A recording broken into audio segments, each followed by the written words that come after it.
যদি সদয় ভাৱ নথকা কাৰণে আচলতে আজি আমাৰ সমস্যাবিলাক তেওঁলোকে পিঠি দি আহিছে আৰু তেওঁলোকৰ আমাৰ সমস্যাৰ প্ৰতি সদায় অনীহা প্ৰকাশ কৰি আহিছে আৰু সেই অনীহা কিন্তু এদিন যেতিয়া ক্ষোভ হিচাপে পৰিণত হ'ব কিন্তু সেই যেতিয়া ক্ষোভ হিচাপে পৰিণত হ'ব কিন্তু তেতিয়া কিন্তু আমি তেতিয়া যি চৰকাৰৰ প্ৰতি কিন্তু বিৰাট প্ৰত্যাহ্বানৰ সৃষ্টি হ'ব।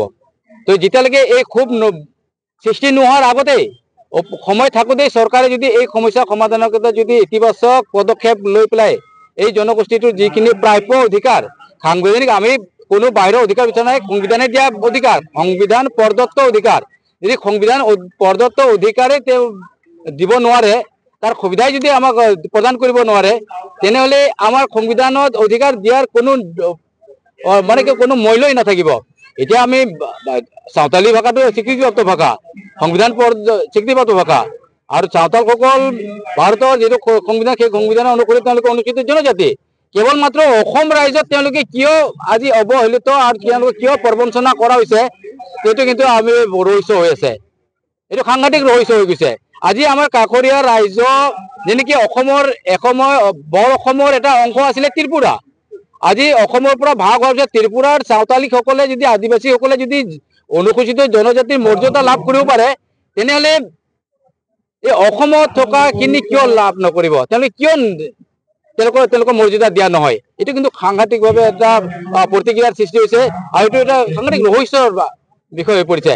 তো এতিয়াও আমি চৰকাৰৰ প্ৰতি আহ্বান জনাইছোঁ যে তেওঁলোকে নিৰ্বাচন আগে প্ৰতিশ্ৰুতি দিয়ে, তো প্ৰতিশ্ৰুতিখিনি তেওঁলোকে আচলতে কাৰ্যকৰী কৰিব লাগে আৰু কাৰ্যকৰী কৰাৰ লগতে যদি তেওঁলোকে আমাৰ সমস্যাৰ প্ৰতি অনীহাই যদি প্ৰকাশ কৰি থাকে আৰু যদি সমাধানৰ কাৰণে যদি কোনো ব্যৱস্থা নলয়, এই যে অনীহাৰ যিটো প্ৰভাৱ সেইটো যদি ক্ষোভত পৰিণত হয় তেন্তে চৰকাৰে কিন্তু বৃহৎ প্ৰত্যাহ্বানৰ সন্মুখীন হ'ব লাগিব। সৌদ সান্তাল ছাত্র সংস্থার আসুত ২৫তম প্রতিষ্ঠা দিবস তথা কেন্দ্রীয় অধিবেশনত আজি ইয়াত আহি উপস্থিত হৈছোঁ। ইয়াত মোকো সন্মানীয় অতিথিৰ আসন দি সিহঁতে অলংকৃত কৰিছে। তাৰ বাবে এইখন সৌদ সান্তাল ছাত্ৰ সংস্থাৰ যি অভ্যৰ্থনা সমিতি তথা কেন্দ্ৰীয় সমিতিৰ মাননীয় সভাপতি শ্ৰী মিণ্টু হেমব্ৰম দেৱক মই মোৰ তৰফৰ পৰা আন্তৰিক অভিনন্দন তথা শুভেচ্ছা জ্ঞাপন কৰিছোঁ। সান্তাল জাতি বুলি ক'লে আমাৰ আদিম যুগৰ এখন জাতি বুলি আমি গম পাওঁ। সান্তালী সমাজ, সান্তালী যে সংস্কাৰ, যে সভ্যতা, সে আমাৰ পূৰ্বৰ পৰাই ভাৰতবৰ্ষত গতিমান হৈ আছে।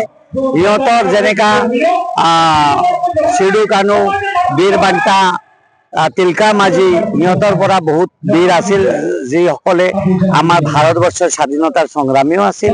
আৰু সান্তালী সমাজ আজি গোটেই ভাৰতবৰ্ষৰ ভাৰতবৰ্ষৰ স্বাধীনতাত সিহঁতৰ বহুত অৱদান আছে।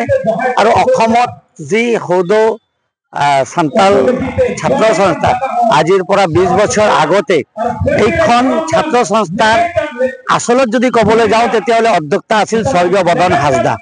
তেওঁৰ সবল প্ৰচেষ্টাত এইখন ছাত্ৰ সংস্থাৰ ইয়াত জন্ম হৈছিল আৰু জন্ম হোৱাৰ যি মূল উদ্দেশ্য আছিল যে সান্তাল জাতি, সান্তাল সংস্কৃতি, সান্তাল ভাষা, সান্তাল শিক্ষা কেনেকৈ গোটেই ভাৰতবৰ্ষৰ সুদূৰ প্ৰসাৰ আৰু বিস্তাৰ হ'ব পাৰে।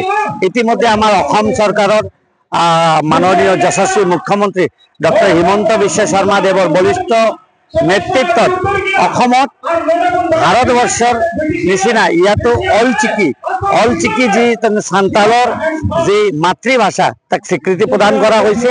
আৰু ইতিমধ্যে সান্তাল যি শিক্ষা, সেই শিক্ষাৰো এখন কেবিনেটৰ ডিচিশ্যন লৈছে। আৰু অনাগত দিনত অসমৰ মাননীয় যশস্বী মুখ্যমন্ত্ৰী ডক্টৰ হিমন্ত বিশ্ব শৰ্মা দেৱৰ নেতৃত্বত আৰু ভাৰতবৰ্ষৰ মাননীয় যশস্বী প্ৰধানমন্ত্ৰী শ্ৰীযুত নৰেন্দ্ৰ মোদী দেৱৰ প্ৰচেষ্টাত সান্তাল জাতি যে বিশ্ব দৰবাৰত এক উচ্চ স্থান পাবলৈ সক্ষম হ'ব তাত কোনো সন্দেহ নাই।